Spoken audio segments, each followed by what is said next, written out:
மூலிகை மசாலா பொருட்கள், நவதானியங்கள், காஃபி தூள், எண்ணெய் அரைக்கும் இயந்திரங்களை பயன்படுத்தி மாதம் 40,000 ரூபாய் வருமானம் பெற தொடர்புக்கு 9894966652. ஆதவ் அர்ஜுனா தான் ஃப்ரண்ட் ஃபுட்ல பிளே ஆட் பண்றாரோன்ற டவுட் வருது. ஏன்னா அவர் பேசிய பேச்சு ரொம்ப சரவடி. திமுக கூட்டணியில் இருக்கக்கூடிய கட்சியின் பொதுச் செயலாளர், அதாவது இணை பொதுச் செயலாளர், துணை பொதுச் செயலாளர், அவர் ஒரு டைரக்டா அந்த கூட்டணியில் இருக்கக்கூடிய கட்சி, ஆளும் கட்சி, அவர் நேரடியாக விமர்சிக்கக்கூடிய விஷயம்.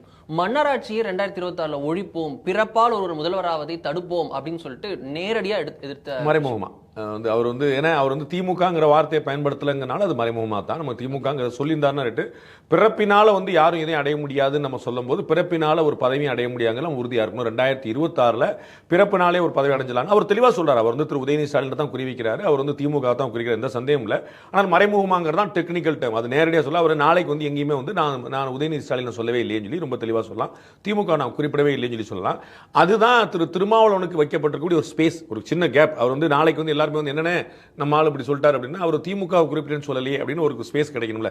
ஸோ அவரை தர்ம சங்கடத்தில் ஆழ்த்தாம இருக்கிறதுக்கான ஒரு முயற்சி அது. அது அவர் குறிப்பிட்டது யாருன்னு எல்லாருக்குமே தெரியும், குறிப்பிட்டது எந்த கட்சின்னு எல்லாத்துக்குமே தெரியும். அவர் நீங்க சொன்ன போல ஒரு ஃப்ரண்ட் ஃபுட் ஆடினாரு. அவர் ஆடல ஒன்றும் சர்ப்ரைஸ் இல்லை. இந்த இடத்துல திருமாவளவனுக்கு தான் ரெண்டு முக்கியமான பதில் சொல்ல வேண்டிய இடம் நிற்குது. நாளைக்கு எல்லாருமே ஒரு செய்தியாளர்கள் எங்கே வெளியே சந்திச்சாலும் ஒன்று கேட்பாங்க, ஆதவ் அர்ஜுனா யாரை குறிப்பிட்டாருன்னு. ரெண்டாவது திரு விஜய் உங்களுடைய மனசு எங்களோட தான் இருக்கும்னு சொல்லிட்டாரு அப்படின்னு அவர் திருமாவளவன் ஹேண்டில் பண்ணக்கூடியன்னு வச்சுங்க. அவர் அன்படுத்து தம்பி விஜய் அவர்கள் என் மீது கொண்டு இருக்கக்கூடிய அன்பின் காரணமாக அப்படி சொன்னார் அப்படின்னு சொல்லி ஹேண்டில் பண்ணிடுவாரு. விஜய் அவர்கள் பங்கேற்கிற நிகழ்ச்சியில் நான் பங்கேற்க இயலாது என்று எடுத்த முடிவு சுதந்திரமான முடிவு. விடுதலை சிறுத்தைகள் கட்சிக்கும் தமிழக வெற்றி கழகத்திற்கும் எந்த மோதலும் இல்லை. விஜய் அவர்களோடு எங்களுக்கு எந்த சர்ச்சையோ சிக்கலோ ஏற்பட்டதில்லை.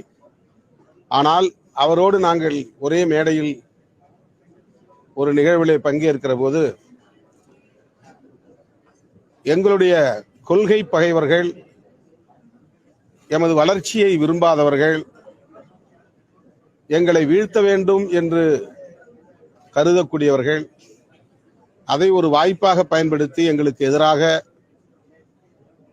கதை கட்டுவதற்கு, திரிபுவாதம் செய்வதற்கு ஏராளமான வாய்ப்புகள் இருக்கிறது என்பதை நாங்கள் முன்னுணர்ந்து எங்கள் நலனை கருத்தில் கொண்டு நாங்கள் எடுத்த முடிவு, அவ்வளவுதான்.